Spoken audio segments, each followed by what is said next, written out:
بسم اللہ الرحمن الرحیم۔ اینٹمولوجی کے اندر ہم ماؤتھ پارٹس کو ڈسکس کر رہے تھے۔ آج کا ٹاپک ہے ہمارا ڈائجسٹو سسٹم۔ ماؤتھ پارٹس کو اس لیے پہلے ڈسکس کیا کہ ڈائجسٹو سسٹم میں ماؤتھ پارٹس کا بہت رول ہے، کیونکہ خوراک کو چبا کر انسیکٹ یا خوراک کو حاصل کر کے ماؤتھ پارٹس کے ذریعے ڈائجسٹو سسٹم تک پہنچاتا ہے۔ تو انسیکٹ کا جنرلائزڈ ڈائجسٹو سسٹم ہم دیکھ رہے ہیں ڈایاگرام میں۔ اس کے اندر 3 حصے ہیں، فور گٹ، مڈ گٹ اور ہائنڈ گٹ۔ فور گٹ کو سٹوموڈیم بھی کہتے ہیں، مڈ گٹ کو میزینٹیرون اور ہائنڈ گٹ کو پروموڈیم۔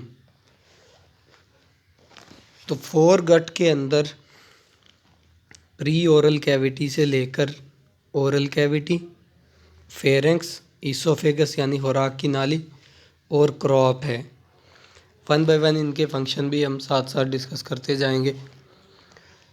تو سب سے پہلے سلائیوری گلینڈ ادھر سے سلائیوا پروڈیوس کرتے ہیں، خوراک میں مکس کر دیتے ہیں پروٹینز وغیرہ کے ساتھ، یا جو لپڈز ہیں بہت تھوڑے ہوں گے لپڈز، زیادہ تر سیلولوز وغیرہ شامل ہیں۔ وہ ڈیپینڈ کرتا ہے کہ انسیکٹ کی ٹائپ کیا ہے، انسیکٹ کی خوراک کیا ہے، اسی کے مطابق سلائیوری گلینڈز میں موڈیفیکیشن ہوگی، یعنی کہ سلائیوری جو انزائمز ہیں وہ بھی چینج ہو سکتے ہیں۔ خوراک ایسوفیگس سے ہوتی ہوئی کراپ تک آ جاتی ہے۔ کراپ ان کا سٹورنگ آرگن ہے، خوراک اس کے اندر سٹور رہے گی، اور اس کے بعد آہستہ آہستہ پرو وینٹیکولس میں داخل ہوتی رہے گی۔ پرو وینٹیکولس جس کو ہم گیزرڈ بھی کہتے ہیں، گیزرڈ کے اندر کچھ ٹیتھ لائک سٹرکچر ہوتے ہیں۔ یہ جو لائنز ہم بلیک لائنز دیکھ رہے ہیں فور گٹ کے اندر اور ہائنڈ گٹ میں ہیں، جو کہ صرف وہ ٹیتھ لائک سٹرکچر گرائنڈنگ کرتے ہیں۔ گیزرڈ کا کام خوراک کو مزید گرائنڈ کرنا بھی ہے، اور اس کے بعد خوراک انٹر ہوگی مڈ گٹ میں۔ اس جگہ پر مڈ گٹ میں انٹر ہونے سے پہلے گیسٹرک سیکی یا گیسٹرک سیکا اپنی سیکریشنز کو ایڈ کر دیتے ہیں۔ گیسٹرک سیکا کی ایڈیشن کی وجہ سے خوراک ہضم ہونے میں زیادہ مدد ہوتی ہے۔ یہ جو ریجن ہے جہاں پر ڈاٹڈ لائنز لگائی گئی ہیں، ان ڈاٹڈ لائنز کا فنکشن ہے، مقصد یہ ہے کہ ان کے اندر سے انزائمز گزر سکیں، اور جو باڈی ہے اس کی باڈی کے درمیان سیلومک کیویٹی ہے، سیلوم ہے جو، اور ڈائجسٹو سسٹم ہے، اس کے درمیان ہمیں صرف سنگل سیل کی لیئر نظر آتی ہے۔ سنگل سیل پر مشتمل ہے یہ ڈائجسٹو لیئرز۔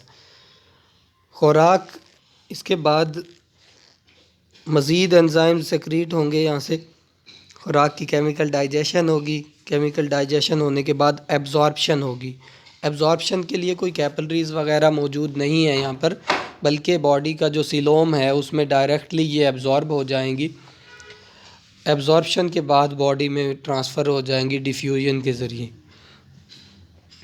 تو نیکسٹ جو پورشن ہے اس کا ہائنڈ گٹ ہے۔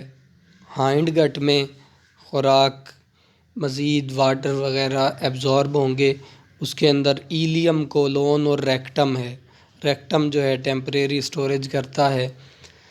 اس کے ساتھ ساتھ ہمیں کچھ فنگر لائک پروجیکشنز بھی نظر آ رہی ہیں جن کا نام مالپیگین ٹیوبیولز ہیں، کیونکہ انسیکٹ ایسے اینیملز ہیں جن کا ڈائجسٹو سسٹم اور ایکسکریٹری سسٹم ایسوسیٹیڈ ہے، یعنی کہ ایک ہی سسٹم ہے جو ڈائجیشن کرتا ہے اور ایکسکریشن کرتا ہے۔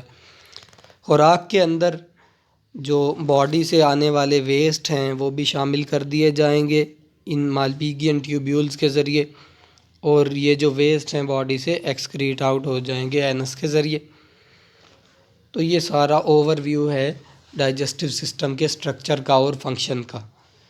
اس کے اندر جو بلیک لائنز ہیں وہ کائٹن کی بنی ہوئی ہیں، بلیک لائنز، کیونکہ یہاں پر کوئی سیکریشنز نہیں ہوتی، سیکریشنز میں رکاوٹ ہوگی اگر کائٹن آ گئی تو۔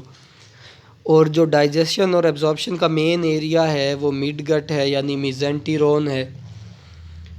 اس کے اندر جو گیسٹرک سیکم ہے یہ فنکشن کرتی ہیں جیسے لیور سیکریشن کر رہا ہو، کیونکہ ان کے اندر لیور الگ سے نہیں ہے۔